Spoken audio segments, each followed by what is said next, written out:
বিসমিল্লাহির রহমানির রহিম। আজকে আমি আপনাদের সামনে একটি অদ্ভুত কিন্তু অত্যন্ত গভীর বাস্তবতার কথা তুলে ধরতে চাই। একটু ভাবুন, শহরের এক কোণে একটি দোকান। সেখানে ঝুলছে সাদা কাপড়, সরল, নিরাভরণ, কোনো রং নেই, কোনো সূচিকর্ম নেই। এই কাপড়ের নাম কাফন। এই দোকানের মালিক একজন মানুষ, তার সংসার আছে, সন্তান আছে, স্বপ্ন আছে। কিন্তু তার রিজিক, তার রুটি-রুজি আসে কিভাবে? আসে তখন যখন কোথাও একটি প্রাণ ঝরে যায়, যখন কোনো পরিবার কাঁদতে কাঁদতে তার দোকানে আসে। সে কি চায় মানুষ মরুক? না, সেইটা চায় না। কিন্তু মানুষ মরে এবং সে বেঁচে থাকে। এই যে সংযোগ, এই যে জীবন ও মৃত্যুর মাঝখানে দাঁড়িয়ে থাকা একটি মানুষের রিজিক, এটি কে নির্ধারণ করেছেন? আল্লাহ সুবহানাহু ওয়া তাআলা। আল্লাহ বলেছেন, ওয়ামা মিন দাব্বাতিন ফিল আরদি ইল্লা আলাল্লাহি রিজকুহা। ওয়ামা মিন দাব্বাতিন ফিল আরদি ইল্লা আলাল্লাহি রিজকুহা। সূরা হুদ, আয়াত ৬। অর্থ, পৃথিবীতে এমন কোনো প্রাণী নেই যার রিজিকের দায়িত্ব আল্লাহর ওপর নেই। একটু থামুন, এই আয়াতের গভীরে যান। দাব্বাহ মানে শুধু মানুষ নয়, যে কোনো প্রাণী। মাটির নিচের পোকা থেকে শুরু করে আসমানের পাখি, সবার রিজিকের মালিক আল্লাহ। তাহলে সেই কাফনের দোকানদার, তার রিজিকও কি আল্লাহ দেননি? দিয়েছেন, তবে দিয়েছেন এক বিচিত্র পথে। যে পথে রিজিক আসে সে পথটা আমরা বেছে নিই না, আল্লাহ বেছে দেন। কখনো ভেবেছেন, ডাক্তারের রিজিক আসে অসুস্থ মানুষের কাছ থেকে, আইনজীবীর রিজিক আসে বিবাদমান মানুষের কাছ থেকে, কবর খননকারীর রিজিক আসে মৃতের পরিবার থেকে, এবং কাফনের দোকানদারের রিজিক আসে মৃত্যুর হাত ধরে। তাহলে কি এই মানুষগুলো পাপী? না, তারা শুধু সেই পথেই হাঁটছে যে পথ আল্লাহ তাদের জন্য নির্ধারণ করেছেন। আল্লাহ তাআলা বলেছেন, নাহনু কসমনা বাইনাহুম মাঈশাতাহুম ফিল হায়াতিদ দুনিয়া। নাহনু কসমনা বাইনাহুম মাঈশাতাহুম ফিল হায়াতিদ দুনিয়া। সূরা আজ-জুখরুফ, আয়াত ৩২। অর্থ, আমিই তাদের মধ্যে পার্থিব জীবনের জীবিকা বণ্টন করে দিয়েছি। আমিই বণ্টন করেছি। আল্লাহ বলছেন, এটা আমার কাজ, তুমি নও, সমাজ নয়, ভাগ্যের অন্ধ চাকা নয়, আমি। তাহলে যে মানুষটি কাফনের কাপড় বিক্রি করে সংসার চালায়, সে আল্লাহর বণ্টন করা রিজিকই গ্রহণ করছে।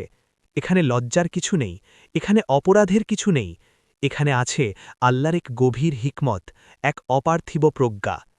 এখন একটু থামি, সেই দোকানদারের মনের ভেতরে যাই। সে যখন সকালে দোকান খোলে, তখন কি সে মনে মনে দোয়া করে, আজকে যেন কেউ মারা যায়? না, সে এটা চায় না।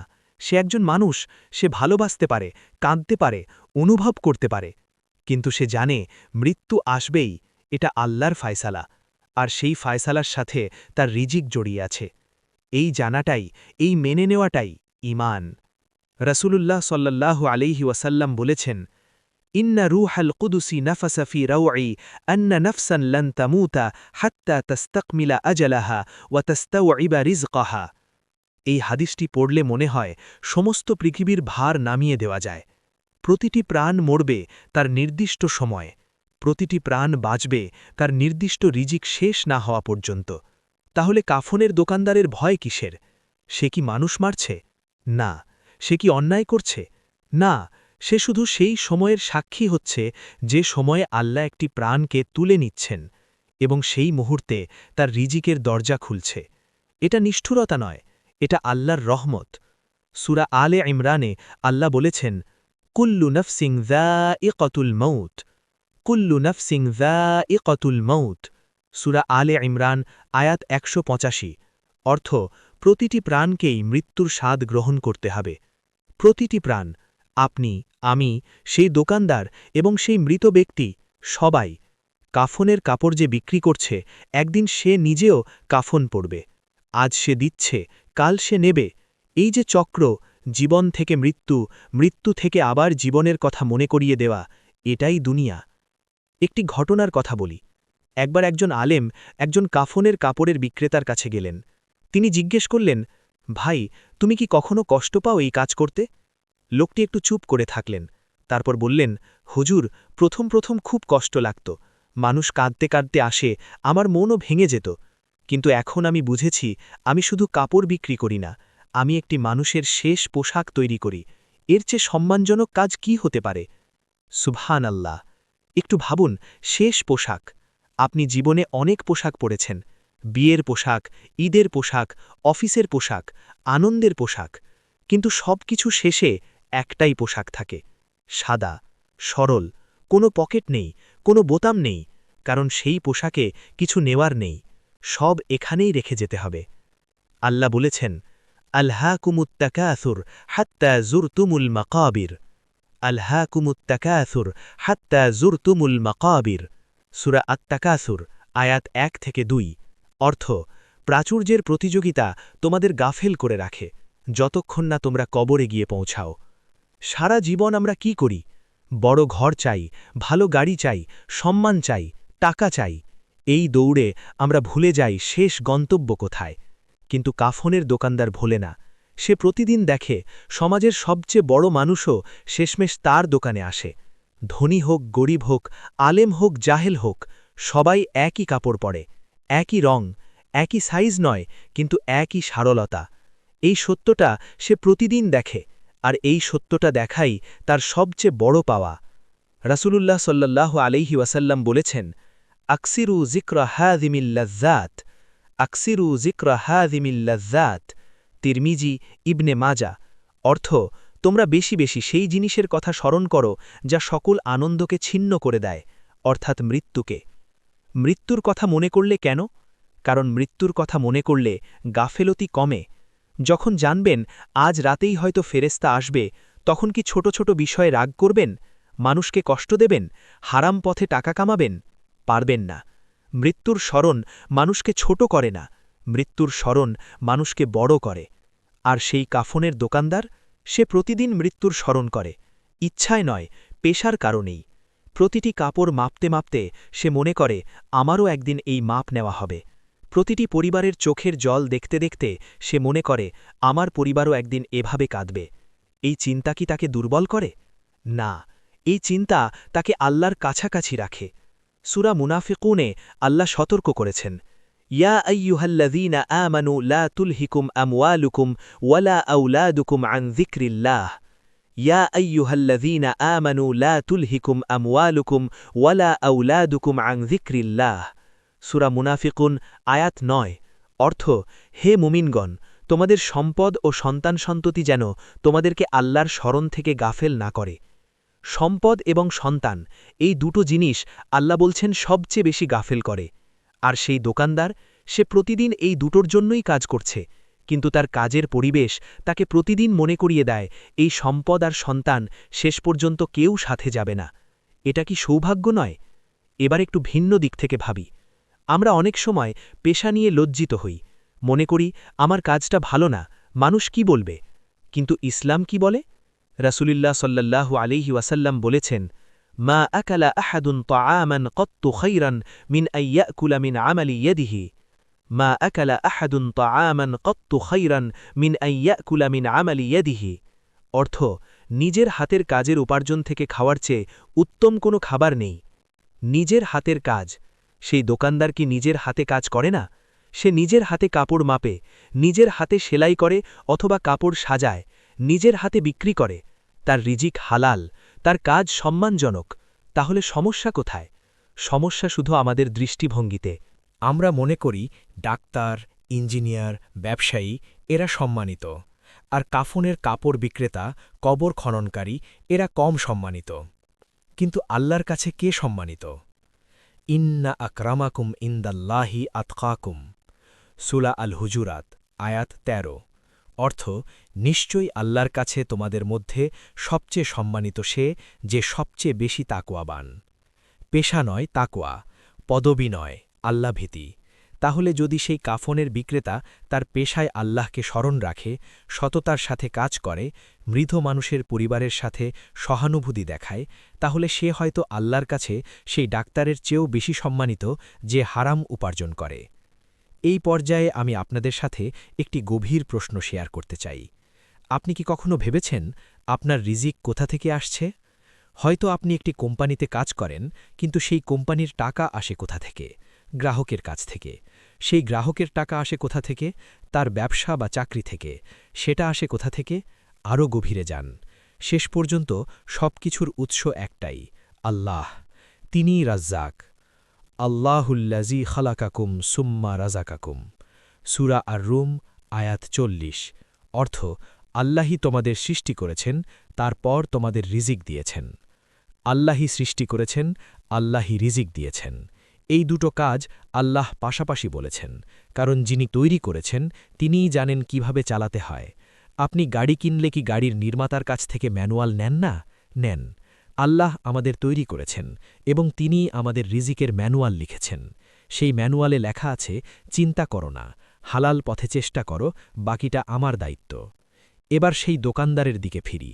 সে জানে আমি যখন কাফন বিক্রি করি তখন একটি পরিবার শোকে ডুবে থাকে।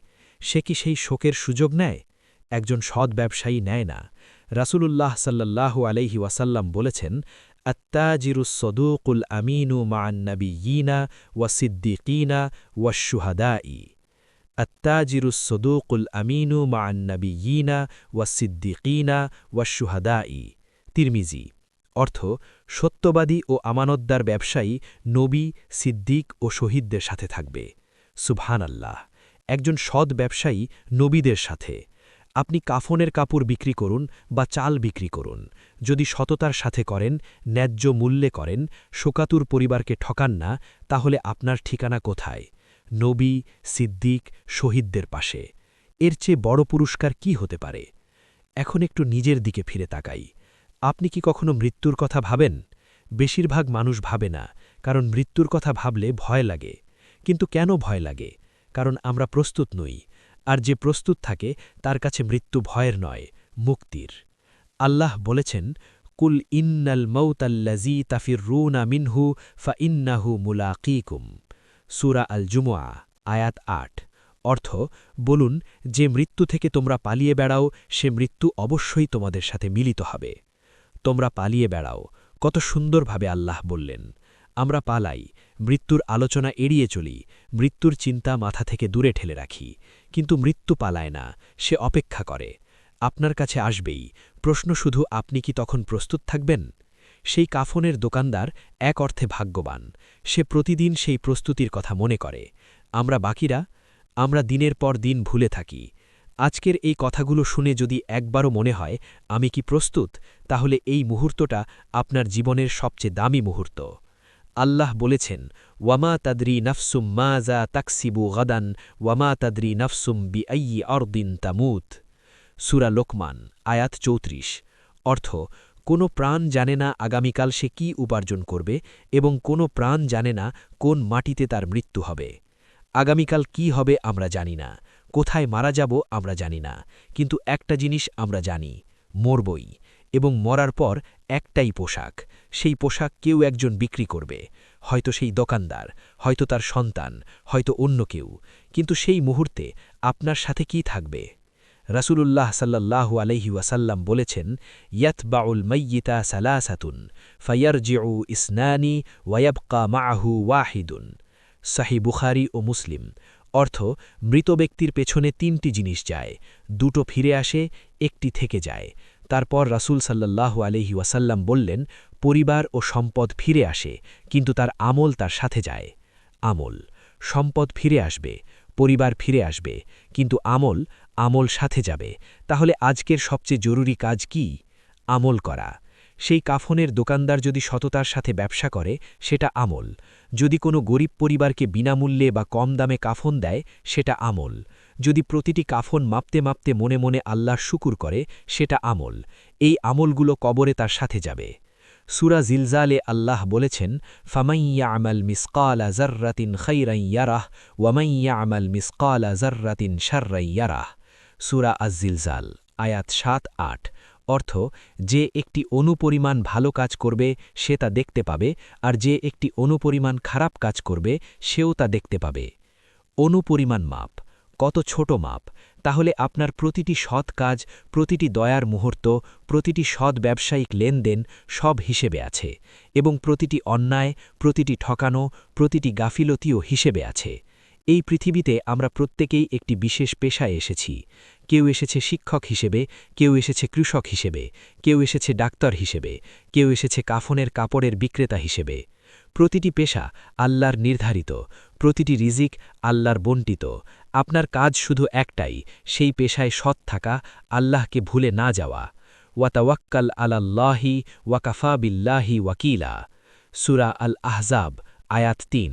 অর্থ, আল্লাহর উপর ভরসা করো, আর কার্য সম্পাদনকারী হিসেবে আল্লাহই যথেষ্ট। তাওয়াক্কুল, এই একটি শব্দে কত শান্তি! চিন্তা নেই, ভয় নেই, হতাশা নেই, কারণ আল্লাহই যথেষ্ট। সেই কাফনের দোকানদার যদি আল্লাহর উপর ভরসা রাখে, তাহলে তার রিজিক আসবেই, আর আমরা যদি আল্লাহর উপর ভরসা রাখি, তাহলে আমাদের রিজিকও আসবেই। আজকের এই আলোচনার শেষে আমি আপনাদের কাছে ৩টি প্রশ্ন রেখে যেতে চাই। ১. আপনার পেশা কি হালাল? আপনি কি সততার সাথে উপার্জন করছেন? ২. আপনি কি মৃত্যুর জন্য প্রস্তুত? আপনার আমলনামা কি আপনাকে কাঁদাবে নাকি হাসাবে? ৩. আপনি কি অন্যদের পেশাকে সম্মান করেন, নাকি নিজের অজান্তেই আল্লাহর বন্টনকে ছোট করে দেখছেন? এই ৩টি প্রশ্নের উত্তর যদি ঠিক করতে পারেন, তাহলে সেই কাফনের দোকানদার থেকে আপনি শিক্ষা নিয়েছেন। সে শিখিয়ে দিয়েছে রিজিক আল্লাহর কাছ থেকে আসে, মৃত্যু আল্লাহর ফয়সালায় আসে, এবং জীবনের প্রতিটি মুহূর্ত আল্লাহ দেওয়া। সমাপনী দোয়া। রব্বানা আতিনা ফিদ দুনিয়া হাসানাতান ওয়াফিল আখিরাতি হাসানাতান ওয়াকিনা আযাবান নার। আমিন ইয়া রব্বাল আলামিন। আল্লাহ হাফেজ।